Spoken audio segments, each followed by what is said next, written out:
Hello friends, एक बार फिर से आप सभी का स्वागत है आपके अपने channel one day exam target पर। यहाँ पर जैसे कि आप लोगों ने कल की क्लास में देखा था, साइंस के इंपॉर्टेंट क्वेश्चन हम लोग कवर करें। मेनली यहाँ पर फिजिक्स के क्वेश्चन है। फिजिक्स का क्वेश्चन देख रहे हैं, भौतिक विज्ञान का क्वेश्चन।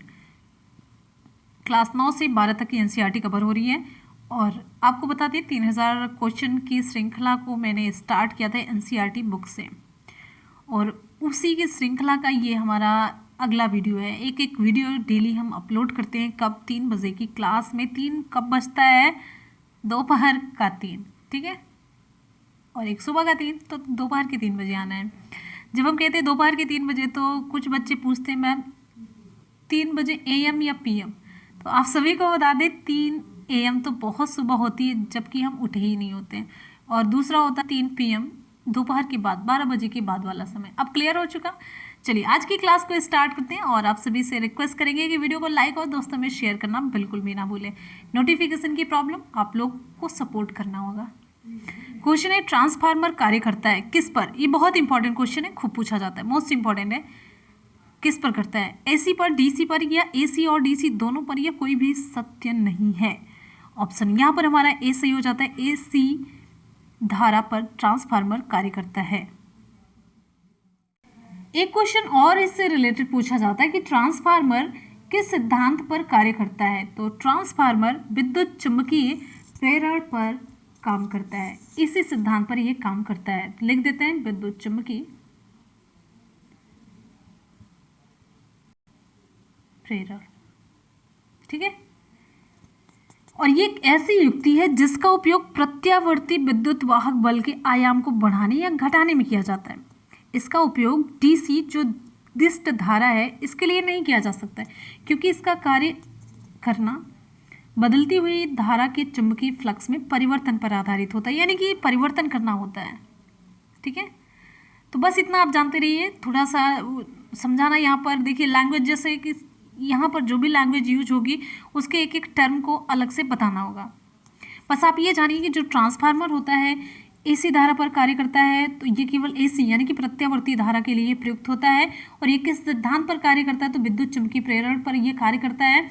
2 क्वेश्चन यहाँ से बहुत इंपॉर्टेंट पूछा जाता है, और एक ये हो गया, दूसरा ये। इससे ज़्यादा यहाँ पर क्वेश्चन नहीं पूछा जाता, ठीक है। अगले क्वेश्चन पर आएंगे। नेक्स्ट हमारा क्वेश्चन है, मध्य रात्रि सूर्य का क्या अर्थ है? ऑप्शन यहाँ पर हमारा D सही हो जाता है। सूर्य का ध्रुवीय वृत्त में देर तक चमकना। मध्य रात्रि का सूर्य, इसका मतलब हुआ ध्रुवीय वृत्त में सूर्य का देर तक चमकना, ठीक है।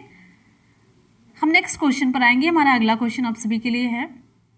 क्वेश्चन पूछा जा रहा है, वर्षा की बूंद का आकार गोलाकार किस कारण से होता है? वर्षा की जो बूंदें होती हैं वो गोलाकार ही क्यों गिरती हैं? उसका आकार गोलाकार ही क्यों होता है? श्यानता, पृष्ठ तनाव, या प्रत्यास्था, या गुरुत्व? ऑप्शन यहाँ पर हमारा B सही हो जाता है, पृष्ठ तनाव, सरफेस टेंशन। तो सरफेस टेंशन ये होता है जैसे जिस आकार में वो द्रव के आकार को छोटा करना चाहता है, तो सबसे छोटी साइज ये यहाँ पर गोली वाली होती है, गोल साइज ये सबसे छोटी होती है। जो सरफेस टेंशन होता है, पृष्ठ तनाव होता है, वो द्रव के आकार को छोटा सा छोटा करना चाहता है, तो इस वजह से इसका जो आकार होता है छोटा हो, मतलब गोला हो जाता है। और आपको बता दें, जो इसका मात्रक है वो पूछा जाता है, सरफेस टेंशन पृष्ठ तनाव का मात्रक क्या होता है? तो SI मात्रक पूछा जाता है। तो SI मात्रक है न्यूटन प्रति मीटर, ठीक है। चलिए, और यहाँ पर आपको बता देते हैं श्यानता किसे कहते हैं। तो तरल का ये गुण होता है जिसके कारण तरल के विभिन्न परतों के बीच अपेक्षित गति का विरोध होता है, ये श्यानता कहलाती है, विस्कोसिटी कहलाती है। मतलब तरल में ये क्वालिटी पाई जाती है कि इसके जो विभिन्न परत होते हैं वो अपेक्षित गति, मतलब वो गति का एक दूसरे का विरोध करते हैं और एक ही जगह पर इसी तरीके से बने रहते हैं। बात समझ में आ रही है? और इसी तरीके से अगर हम प्रत्यास्था की बात करते हैं, तो पदार्थ का वह गुण जिसके कारण वस्तु पर लगने वाला बाह्य बल को हटा लेने पर वस्तु अपने रूप या आकार प्राप्त कर लेती है, इसे प्रत्यास्था कहते हैं, ठीक है। प्रत्यास्था में जैसे आपको मैंने बताया, ये स्प्रिंग है, इसको हम खींच लेते हैं, तो बाह्य बल लगा करके स्प्रिंग को मैंने खींचा तो इतनी लंबी सी हो गई, ठीक है। लेकिन जब हमने बाह्य बल को हटा लिया तो स्प्रिंग फिर इसी तरीके से हो जाएगी। तो यानी कि बाह्य बल को हटा लेने के बाद अपनी फिर से प्रारंभिक स्थिति को प्राप्त करना, यही होती है प्रत्यास्था, इलास्टिसिटी। अगले क्वेश्चन पर चलेंगे। नेक्स्ट हमारा क्वेश्चन आप सभी के लिए है। जब दूध को प्रबल ढंग से मथा जाता है तो उसमें से क्रीम किस कारण से अलग होती है? मोस्ट इंपॉर्टेंट ये क्वेश्चन पूछा जाता है, आप जानते होंगे। अभिकेंद्रीय बल, गुरुत्वीय बल, घर्षण बल या अपकेंद्रीय बल? विकल्प यहाँ पर हमारा कौन सा सही होगा? बहुत ही इंपॉर्टेंट क्वेश्चन, विकल्प आपका डी सही हो जाता है, अपकेंद्रीय बल, सेंट्रीफ्यूगल फोर्स। तो जब दूध को प्रबल ढंग से मथा जाता है तो उसमें से क्रीम अपकेंद्रीय बल के कारण अलग होती है। और आपको बता दें, एक क्वेश्चन ये भी पूछा जाता है कि कपड़ा साफ करने वाली जो मशीन होती है ये भी अपकेंद्रीय बल के सिद्धांत पर ही कार्य करती है। ठीक है। और यहाँ पर आपको बता दें, जब कोई पिंड किसी वृत्ताकार पथ पर इस तरीके से चलता है तो उसकी गति को बनाए रखने के लिए केंद्र से बाहर की ओर एक बल लगता है, उस बल को हम अपकेंद्रीय बल कहते हैं। ठीक है। इसी बल को उसे वृत्ताकार पथ पर चलाए रखने के लिए यहाँ से इसके केंद्र से परिधि की तरफ एक बल लगता है, केंद्र से बाहर की ओर, तो इसे हम कहते हैं अपकेंद्रीय बल। जब भी आप दूध को मथते हैं तो इधर की तरफ पूरा क्रीम ये अलग हो जाता है, बीच में आ जाता है। देखते होंगे मथनी पर ढेर सारा क्रीम इस तरीके से लग जाता है, फिर उसे हाथ से निकाला जाता है, ताज़ा ताज़ा मक्खन खाने को मिलता है। और मेरे यहाँ पे उस मक्खन को पता है क्या बोला जाता है? मस्का बोला जाता है कि मस्का है, ऐसे ताज़ा वाला। तो दादी के समय पे ऐसा मिलता था। अब के समय में इतनी भाग दौड़ कुछ नहीं है, सब बाहर से खरीदो, ये खाओ वो खाओ, सारे उसमें सिंथेटिक चीज़ें मिलती हैं, आर्टिफिशियल चीज़ें उसमें मिली रहती हैं। और हेल्थ तो देख ही रहे हैं, सभी गड़बड़ी होती जा रही सबकी। तो शुद्ध चीज़ें, वो चीज़ें दादी के हाथ का ये सब मिल ही नहीं रहा है, बहुत मुश्किल से कहीं पे मिल जाता है, तो वो बहुत ही लकी घर है, ये समझिएगा। अगले क्वेश्चन पर आते हैं। नेक्स्ट हमारा क्वेश्चन, निम्नलिखित में से कौन सी ग्रीन हाउस गैस नहीं है? आपसे पूछा जा रहा है कौन सी ग्रीन हाउस गैस नहीं है। क्लोरोफ्लोरोकार्बन से, मीथेन है, कार्बन डाइऑक्साइड या नाइट्रोजन? ऑप्शन यहाँ पर हमारा डी सही हो जाता है, नाइट्रोजन है। अगले क्वेश्चन पर आएंगे। नेक्स्ट है, न्यूटन के पहले नियम को हम क्या कहते हैं? न्यूटन का पहला नियम किस नाम से और जाना जाता है? आघूर्णों का नियम, जड़त्व का नियम या ऊर्जा का नियम या संवेग का नियम? तो न्यूटन का जो पहला नियम है उसे हम, ऑप्शन बी सही होता है, जड़त्व के नियम के रूप में भी जानते हैं। न्यूटन का जो पहला नियम है। अगले क्वेश्चन पर चलेंगे। नेक्स्ट है, इंद्रधनुष की रचना किससे होती है?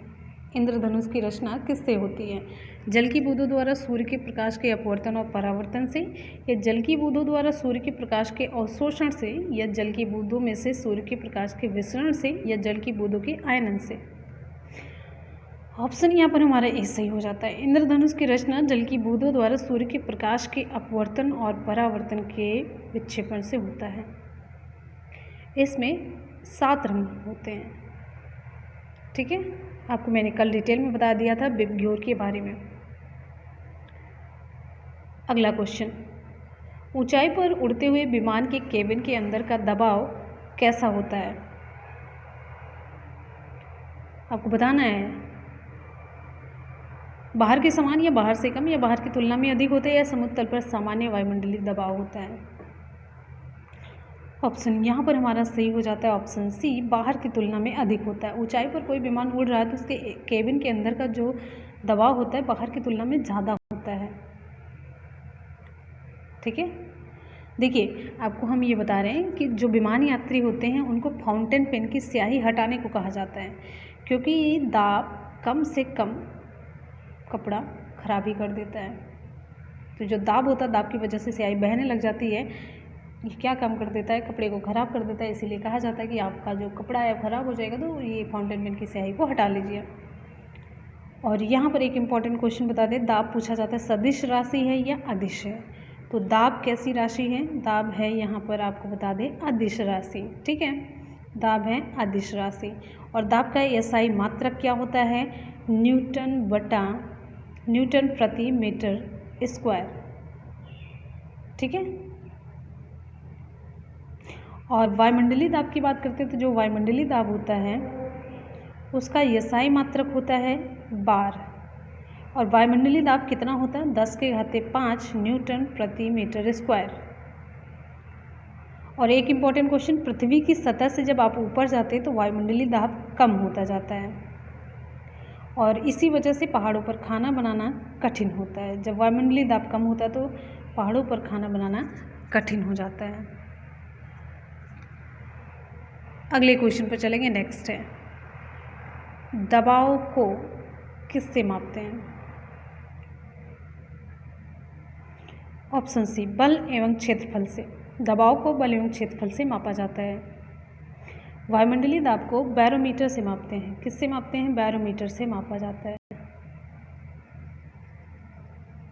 ठीक है। वायुमंडलीय दाब का SI मात्रक क्या होता है? बार होता है, और एक बार बराबर होता है 10⁵ न्यूटन बटा मीटर स्क्वायर। और अभी मैंने आपको बताया दाब बराबर क्या होता है? दाब बराबर होता है F/A। देखिए, पृष्ठ के लंबवत बल, ये F से फोर्स हो गया, A से एरिया हो गया, बल अपान एरिया यानी कि क्षेत्रफल। तो बल और क्षेत्रफल, यही तो ऑप्शन सही हुआ ना। और एक इम्पॉर्टेंट क्वेश्चन, जब पूछा जाता है कि घनत्व अधिक होता है तो दाब क्या होता है? जब घनत्व अधिक होता है तो दाब भी अधिक होता है। अगले क्वेश्चन पर आएंगे नेक्स्ट टाइम। निम्नलिखित में से, बहुत ही इंपॉर्टेंट क्वेश्चन, ये मोस्ट इंपॉर्टेंट है, निम्नलिखित में से कौन एक वायु प्रदूषण से संबंधित नहीं है? स्मॉग, अम्ल वर्षा, यूट्रोफिकेशन, एस्बेस्टोसिस। विकल्प यहाँ पे आपका सही हो जाएगा सी, यूट्रोफिकेशन। ये सभी वायु प्रदूषण से संबंधित है। स्मॉग हुआ, अम्ल वर्षा, एस्बेस्टोसिस। विकल्प यहाँ पे आपका सही हो जाता है सी, यूट्रोफिकेशन। यूट्रोफिकेशन को हिंदी में कहते हैं सुपोषण। एक चीज आपको और बता देते, कॉन्सेप्ट थोड़ा सा आपका क्लियर हो जाता है, यहाँ से आपके कई क्वेश्चन तैयार होंगे। जब तक आप कॉन्सेप्ट नहीं क्लियर करेंगे, आपके क्वेश्चन ऐसे रट रट के भेजे में घुसेगा ही नहीं। तो यहाँ पे देखिए, जल में पोषक, जब पोषण तत्वों की अधिकता हो जाती, इससे जीव कैसे प्रभावित होते हैं? कोई भी चीज अधिक हो रही है, वो भी अच्छी चीज है, जैसे पोषक तत्व की कमी हो रही है तब तो कुछ बात समझ आए, अधिकता से क्या प्रभाव पड़ सकता है। देखिए ध्यान से, जल में जब जैविक और अजैविक दोनों प्रकार के पोषक तत्वों की वृद्धि हो जाती है, यहाँ पे जैविक भी और अजैविक भी दोनों तत्वों की, दोनों प्रकार के पोषक तत्वों की वृद्धि हो जाती है, तो ऐसी कंडीशन को कहते हैं सुपोषण। जल में पोषक तत्व बहुत ज्यादा हो गए। विश्व का सबसे बड़ा वानस्पतिक उद्यान कहाँ पर स्थित है? विश्व का सबसे बड़ा वानस्पतिक उद्यान कहाँ पर स्थित है? आप लोग जल्दी से कमेंट सेक्शन में रिप्लाई कीजिए। विश्व का पूछा जा रहा है, ध्यान दीजिएगा। ऑप्शन यहाँ पे आपका सही हो जाता है क्यों? इंग्लैंड में। इसके बारे में कुछ इंपॉर्टेंट पॉइंट जान लेते हैं। इंग्लैंड के क्यों स्थित रॉयल बोटेनिक गार्डन की स्थापना कब हुई थी? 1759 में हुई थी। इसे वर्ष 2003 में, कब? 2003 में यूनेस्को विश्व विरासत स्थल घोषित किया गया था। इसमें पौधों की संख्या 40,000 से अधिक, इसकी पौधों की 40,000 से अधिक प्रजातियां हैं यहाँ पे, और यह विश्व का सबसे बड़ा वानस्पतिक उद्यान है, बोटेनिकल गार्डन। अगले क्वेश्चन पे चलते हैं। नेक्स्ट आपका क्वेश्चन है, अंतरराष्ट्रीय टाइगर दिवस मनाया जाता है। ये क्वेश्चन आपसे मैंने पूछा भी था, अंतरराष्ट्रीय टाइगर दिवस कब मनाया जाता है? देखिए, अंतरराष्ट्रीय कैसे लिखा जाता है, आपका हिंदी का एक क्वेश्चन तैयार हो जाता है कि अंतरराष्ट्रीय कैसे लिखा जाएगा। तो यहाँ पे आपका ऑप्शन कौन सा सही होगा? विकल्प यहाँ पे आपका सही हो जाता है बी, 29 जुलाई को। वन्य प्राणी बाघ की स्थिति के बारे में जागरूकता फैलाने के लिए अंतर्राष्ट्रीय टाइगर दिवस 29 जुलाई को प्रति वर्ष मनाया जाता है। प्रत्येक वर्ष 29 जुलाई को अंतर्राष्ट्रीय बाघ दिवस के रूप में मनाए जाने का निर्णय 2010 में आयोजित सेंट पीटर्सबर्ग बाघ सम्मेलन में किया गया। ध्यान दीजिएगा, जो साथ में पॉइंट बताते हैं आपके क्वेश्चन से भी ज्यादा इंपॉर्टेंट होता है। मान लीजिए क्वेश्चन नहीं पूछा गया डायरेक्टली, साथ में जो पॉइंट बता रहे हैं वो आपके एग्जाम में पूछा जा सकता है, तो सब कुछ आपको ध्यान से सुनना है। अगले क्वेश्चन पे आते हैं। नेक्स्ट है, सरकार की बाघ परियोजना का उद्देश्य क्या है? सरकार की जो बाघ परियोजना चलाई जा रही है उसका उद्देश्य क्या है? विकल्प आप सभी के सामने। ऑप्शन यहाँ पे आपका सही हो जाता है बाघ की आदतों का अध्ययन, ये नहीं है। विभिन्न प्रजातियों के संबंध में महत्वपूर्ण जानकारी एकत्रित करना, ये भी नहीं है। भारतीय बाघ को समाप्त होने से बचाना, मुख्य उद्देश्य इस बाघ परियोजना का यही है कि जो बाघ की प्रजातियां विलुप्त प्राय होने को हैं, इनकी समस्या को देखते हुए इनके संरक्षण के लिए सरकार ने कब? अप्रैल 1973 में, 1973 में बाघ परियोजना प्रोजेक्ट टाइगर प्रारंभ किया, जिसका उद्देश्य है बाघ को समाप्त होने से बचाना। अगले क्वेश्चन पे चलते हैं। नेक्स्ट है, अभी मैंने आपको पॉइंट भी बताया, भारत में प्रोजेक्ट टाइगर कब प्रारंभ किया गया? 1970, 73, 81, 84। विकल्प यहाँ पे आपका कौन सा सही होगा? अभी मैंने आपको बताया 1973 में प्रोजेक्ट टाइगर प्रारंभ किया गया। अगले क्वेश्चन पे चलते हैं। अगला क्वेश्चन आप सभी के लिए, निम्नलिखित ऊर्जा में से कौन सी जैविक मात्रा में सर्वाधिक उपयोग की जाती है? इंपॉर्टेंट क्वेश्चन है। परमाणु ऊर्जा, सौर ऊर्जा, भूउष्मीय ऊर्जा, ज्वारीय ऊर्जा। विकल्प यहाँ पे आपका सही हो जाता है बी, सौर ऊर्जा। ऑप्शन सही हो जाता है बी, सौर ऊर्जा। सौर ऊर्जा जैविक मात्रा में सर्वाधिक उपयोग की जाती है। सूर्य से मिलने वाला प्रकाश और ऊष्मा पृथ्वी पर जीवन के अस्तित्व के लिए आवश्यक है। देखिए, सौर ऊर्जा से पौधे प्रकाश संश्लेषण की प्रक्रिया पूरी करते हैं, पौधे अपना भोजन बनाते हैं। पेड़ पौधों के लिए इस तरीके से आवश्यक हो गया, और अन्य सभी के लिए ये भोजन उपयोगी होता है, तो यहाँ से भी ये ऊर्जा उनको प्राप्त हो जाती है। और ये वैकल्पिक ऊर्जा का भी सबसे बड़ा स्रोत है। फोटोवोल्टाइक तकनीक के द्वारा सूर्य के प्रकाश को सौर ऊर्जा में परिवर्तित किया जाता है। तो इस तरीके से जैविक मात्रा में सबसे ज्यादा प्रयोग की जाने वाली ऊर्जा कौन सी हो गई? आपका ऑप्शन सही हो जाता है बी, सौर ऊर्जा। इनमें से कौन द्विबीजपत्री पौधा है? आपको बताना है। द्विबीजपत्री पौधा बांस, केला, गन्ना, सरसों। जल्दी से आप सभी विकल्प चूज करिए। विकल्प आपका यहाँ पे सही हो जाता है डी, सरसों। नेक्स्ट है, पौधों में जल का अधिग्रहण किसके द्वारा होता है? Xylem, phloem, cambium, palisade. विकल्प आपका यहाँ पे सही हो जाता है ए, जाइलम। नेक्स्ट इंपॉर्टेंट क्वेश्चन पे आ जाते हैं। कौन सा प्रथम साहित्य स्रोत है? साहित्य स्रोत से क्वेश्चन पूछा गया है। ऋग्वेद, सामवेद, यजुर्वेद, अथर्ववेद। विकल्प आपका यहाँ पे सही हो जाता है ए, ऋग्वेद। नेक्स्ट क्वेश्चन पे आ जाते हैं। नेक्स्ट हमारा क्वेश्चन है, वायुमंडल में 99% भाग पर किन दो गैसों का विस्तार है? विकल्प आप सभी के सामने, ओजोन और ऑक्सीजन, ऑक्सीजन और नाइट्रोजन, कार्बन डाइऑक्साइड और ओजोन, आर्गन एवं ओजोन। तो विकल्प आपके यहाँ पे सही हो जाता है बी, ऑक्सीजन एवं नाइट्रोजन। ऑक्सीजन का प्रतिशत कितना है? 20.95% और नाइट्रोजन का 78.08%। आपको मैंने वन लाइनर में ये क्वेश्चन करवाया है। ये दोनों गैसें मिलकर के वायुमंडल में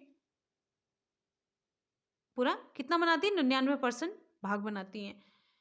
पर्यावरण अध्ययन में शैक्षणिक भ्रमण का मूल उद्देश्य क्या है? बच्चों की ऊर्जा को विकसित करना, छात्रों के लिए प्रत्यक्ष अनुभव, समाजीकरण को बढ़ावा देना, टीम भावना को बढ़ाना। प्रत्यक्ष अनुभव के द्वारा बच्चों को सिखाना ज्यादा आसान होता है, तो इसीलिए यहां पे ऑप्शन आपका सही हो जाता है B.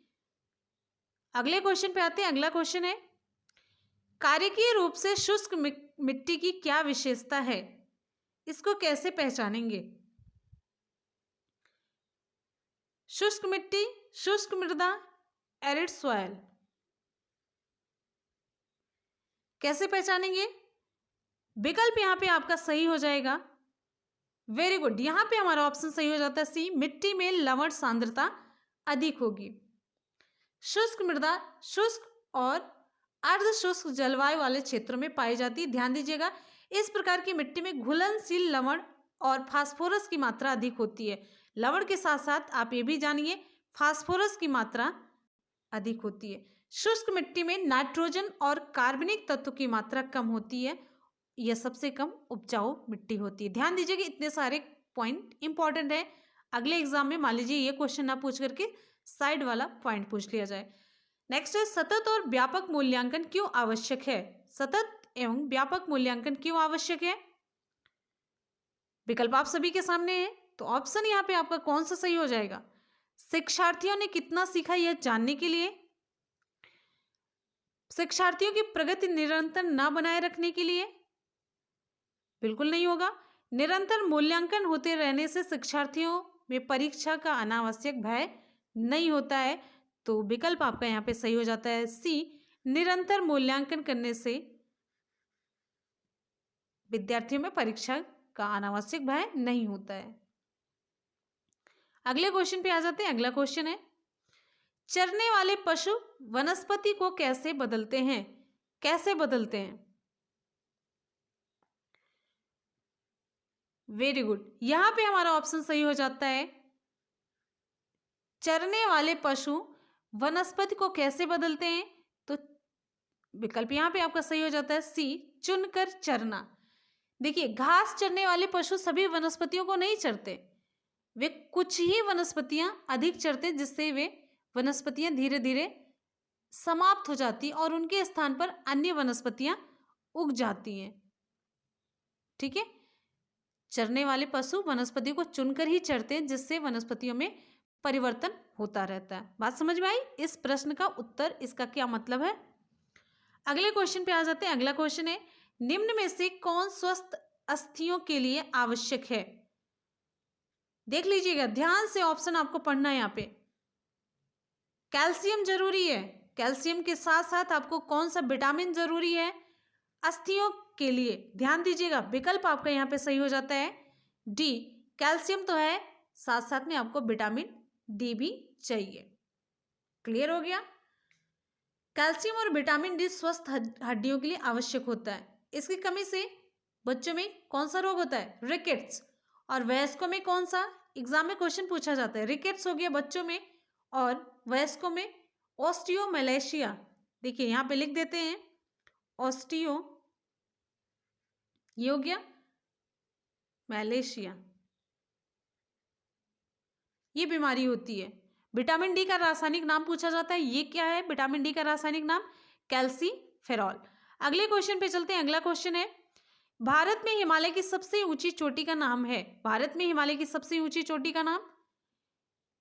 Mount K two, Mount Everest, Mount Kanchenjunga, Mount Dhaulagiri. विकल्प आपका यहाँ पे सही हो जाता है माउंट केटू। भारत का सर्वोच्च पर्वत शिखर माउंट गाडविन ऑस्टिन, या जिसे कहते हैं केटू, काराकोरम श्रेणी पर स्थित है। आप सभी जान रहे हैं समुद्र तल से इसकी ऊंचाई कितनी है? 8,611 मीटर। ठीक है, और एक चीज, केटू कहां पर स्थित है? पाक अधिग्रहित जो भारतीय भूभाग है वहां पर स्थित है, जो पाक ने अधिग्रहण कर लिया है। अगला क्वेश्चन है, वायुमंडल की सबसे निचली परत का नाम क्या है? वायुमंडल की सबसे निचली परत का नाम आपको बताना है। समताप मंडल, ओजोन मंडल, आयन मंडल, क्षोभ मंडल। विकल्प यहां पे आपका सही हो जाता है वेरी गुड डी, क्षोभ मंडल। क्लियर है? वायुमंडल की जो परत है, सबसे पहले देखिए क्षोभ मंडल, फिर उसके बाद ये 0 से लेकर के 12 किलोमीटर तक होती है। क्षोभ मंडल के बाद आता है समताप मंडल, समताप मंडल 12 से लेकर 50 किलोमीटर तक। फिर उसके बाद आता है मध्य मंडल 50 से लेकर के 80 किलोमीटर तक, 50 से 80 किलोमीटर तक। फिर उसके बाद आता है आयन मंडल 80 से लेकर के कितना? 640 किलोमीटर। फिर उसके बाद बहिर्मंडल 640 के ऊपर। बात समझ में आ रही है? अगले क्वेश्चन पे आ जाते हैं। अगला क्वेश्चन है, विटामिन सी की कमी से होने वाली बीमारी का नाम क्या है? विटामिन सी की कमी से होने वाली बीमारी, विकल्प आपका यहाँ पे सही हो जाता है स्कर्वी। ठीक है, विटामिन सी का रासायनिक नाम क्या है? Ascorbic acid. क्या नाम है? Ascorbic acid. विटामिन सी का अच्छा स्रोत कौन कौन सा? आंवला है, नारंगी, नींबू, संतरा, अंगूर, टमाटर, ये सब। नेक्स्ट इंपॉर्टेंट क्वेश्चन आप सभी की स्क्रीन पे, भारत की प्रथम महिला आईपीएस अफसर कौन है?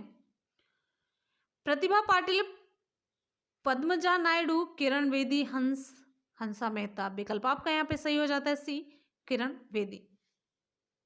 ठीक है, अगले क्वेश्चन की तरफ चलते हैं। अगला क्वेश्चन है, असम का प्रसिद्ध एक सींग वाले गैंडे वाला वन्य जीव अभ्यारण्य कौन सा है? मानस, काजीरंगा, गिर जंगल, कान्हा, किसली।